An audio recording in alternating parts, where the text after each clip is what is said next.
In so many ways, I feel blessed with the meditation practice, and I can only underscore and amplify what Peter was saying about your wizardry and immense kindness. Hmm. In some ways, I feel, in many ways, I become more miserable in the as my meditation practice has stabilized. Hmm. It's pretty steady. Hmm. Um, but there's so much more anxiety, um,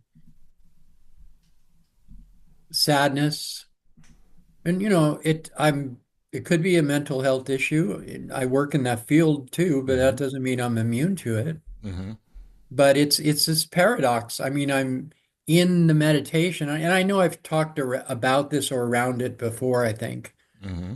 So um, I'm not, I don't know what I'm really asking for. Um, and I don't think it's useful to have come loaded with expectations about how it should be going.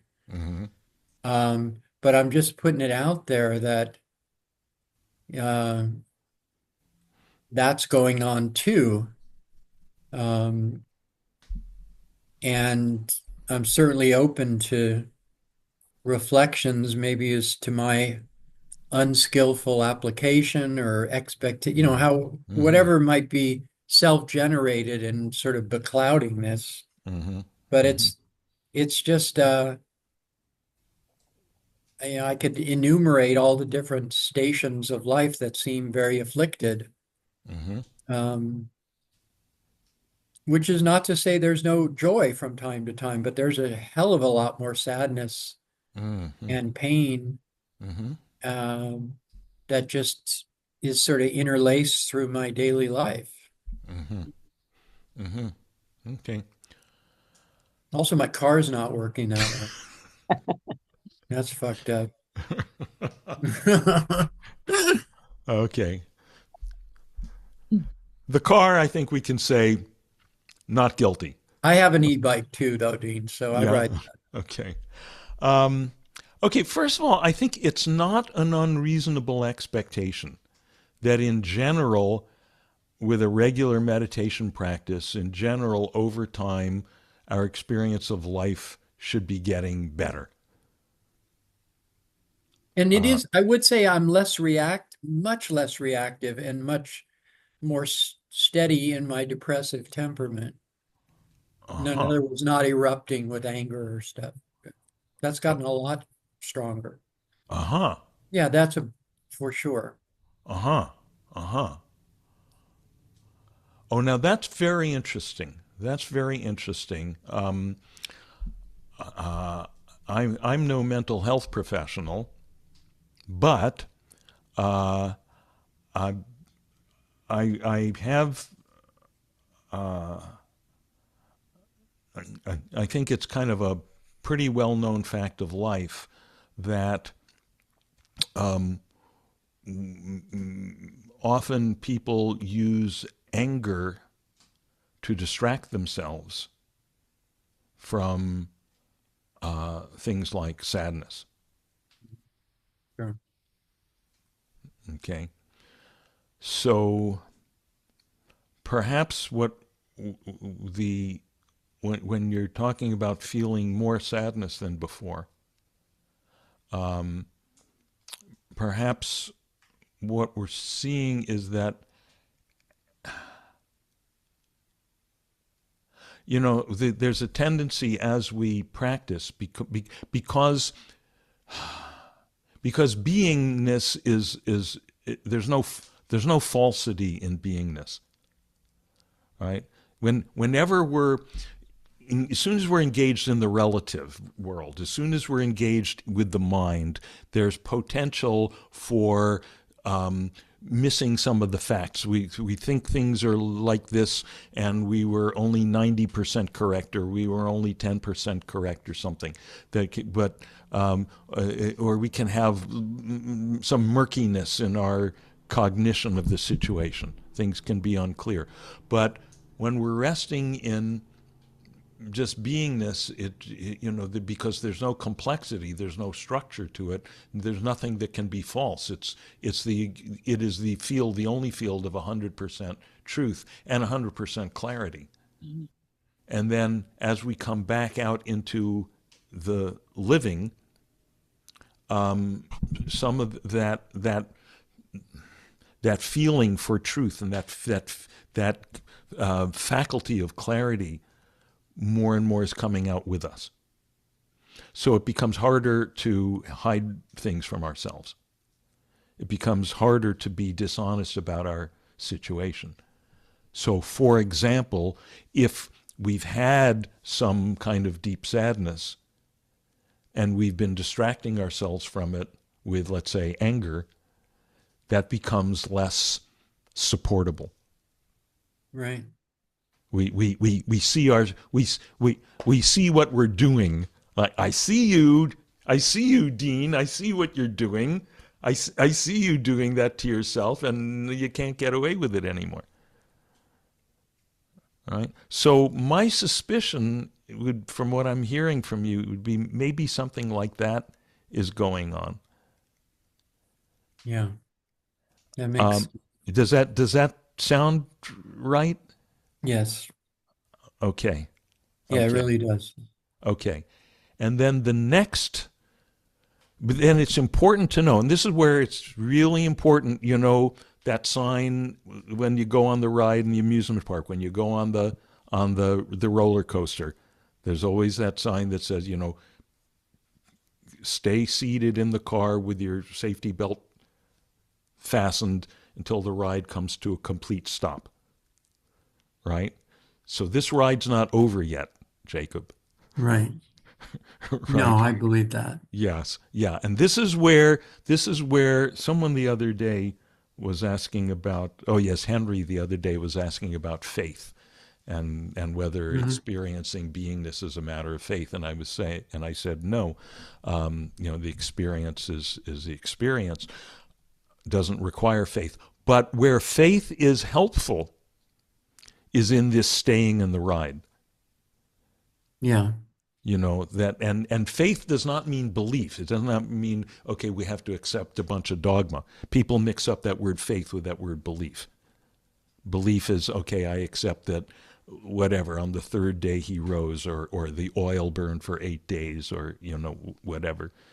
Usually belief is going to use it to refer to something that is kind of contrary to our usual rational sense. Faith is something else. Faith is a kind of confidence, Yeah. a kind of trust, and it comes from, and we can't decide to have faith. It comes from, as they say sometimes in personal relationships and in business. This comes up in business. Trust is earned. Trust is earned. And what I find is that the Dharma path has earned my trust. Hmm. There's been times when I'm going, what the fuck is going on here? It's really right, and it's just, hang on, Dean, stay in the car with the safety belt fastened. We're not at the end of and then son of a gun, we come around the next turn, and okay, that's what was going on. Mm. Actually, my old teacher Maharishi, I heard him once say that sometimes as we continue in our practice, it's like you're on a train. We've now gone from the roller coaster to the train. We're switching metaphors slightly, stepping into a different vehicle. He said, sometimes in our practice, it's like we're on a train and we're just whizzing across the countryside. We see all this scenery going by, and we feel, oh man, we are burning up the miles. We're really making progress. Sometimes the train goes into a tunnel, and we just feel like, oh man, it's just dark in here. It's dark. How did this happen? It wasn't dark before, and we're not going anywhere. I don't see any scenery going by. I don't think any progress is being made. Yeah. I think it's what akin to what they call in Christian mysticism, the dark night of the soul, Yeah, where you might have some openings through meditation or through spiritual practice, yeah, and then comes a time where everything seems to fall flat. yeah. Everything And falls. but the faith is to keep the practice, Keep the practice, even if you're in the tunnel. even if you're in the tunnel. Yeah, because then one day you come out of the tunnel and you go, "Whoa, we covered a bunch of distance while I was in that tunnel." Right. And Okay, there's some long tunnels. there's some very long tunnels, and I've been through a number of them, and to whatever degree it's helpful, because I've been doing this for some years. I think that's part of my function here is to say, hey, y'all, the tunnels all have an end, and you're always glad that you just kept going, keep going, keep Yeah. going. Yeah, Beautiful. yeah. Thank you so much. Oh, you bet. Thank you. Thank you for continuing to show up, Jacob. I mean, that's the whole thing is just showing up, showing up, showing up to the Sangha is great, showing up for your individual practice, showing up in the moment, showing up, and I really appreciate the way, because I know that even though sometimes you're what you're going through is not all that pleasant, there's a certain spirit that I see you bringing to that your life is the practice. That the Yeah. practice happens in the life, and you're looking around going, okay, how is this encounter with this student part of the awakening practice? How is this thing going on with my physical health or my mental health part of the awakening process? And Yeah. that's the way you do it.